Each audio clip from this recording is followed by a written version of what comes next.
गणेश जी पर शनि देव की दृष्टि। एक कथा के अनुसार भगवान श्री गणेश भी शनिदेव की दृष्टि से नहीं बच सके थे और उन्हें भी शनि की वक्र दृष्टि का सामना करना पड़ा था।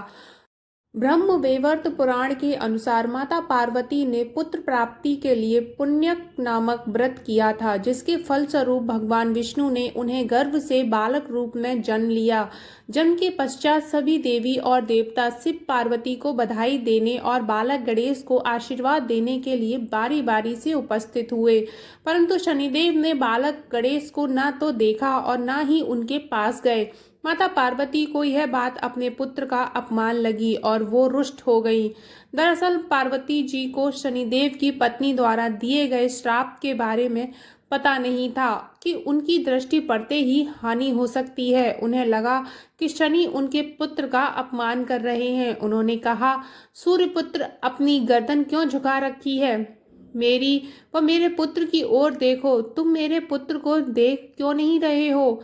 इस पर शनिदेव ने कहा कि माते, मेरा नहीं देखना ही अच्छा है, क्योंकि सभी प्राणी अपनी अपनी करनी का फल भोगते हैं। मैं भी अपनी करनी का फल भोग रहा हूँ। ऐसा कहकर शनिदेव अपने श्राप के बारे में बताते हैं। तब माता पार्वती ने कहा कि सब कुछ ठीक होगा, तुम्हारे देखने पर कुछ अमंगल नहीं होगा, क्योंकि यह मेरा पुत्र है और इसे सभी देवताओं ने आशीर्वाद दिया है। शनिदेव ने माता पार्वती का रुष्ट भाव समझकर उनकी आज्ञा मान ली और बालक गणेश को देख लिया, परंतु शनिदेव की दृष्टि पड़ते ही नवजात बालक का सिर धड़ से अलग होकर भस्म हो गया, ब्रह्मांड में विलीन हो गया। माता पार्वती अपने पुत्र की यह दशा देख बेहोश हो गईं।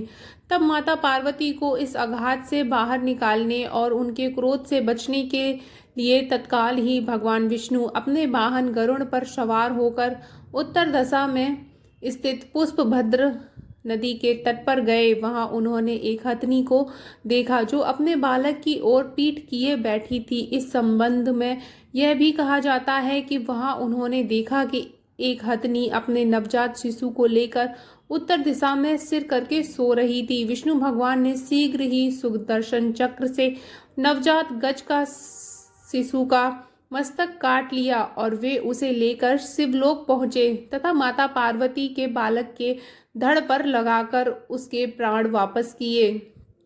बाद में जब माता पार्वती को होश आया तो उन्होंने शनिदेव को शाप दे दिया, परंतु सभी देवताओं ने शनि का पक्ष लेकर कहा कि इसमें उनकी गलती नहीं है। आपको तो उन्होंने सारी बात बता दी थी कि वे आपके बालक को क्यों नहीं देख रहे हैं, किंतु आपकी जिद पूरी करने हेतु ही शनिदेव ने अपने पुत्र को नहीं देखा। इसमें इनका कोई कसूर नहीं है। माता पार्वती ने शनिदेव को क्षमा किया और श्राप को एक पैर की विकलता के रूप में परिवर्तित कर दिया। इस तरह भगवान शिव और गणेश दोनों ही शनि की नज़र से नहीं बच पाए थे।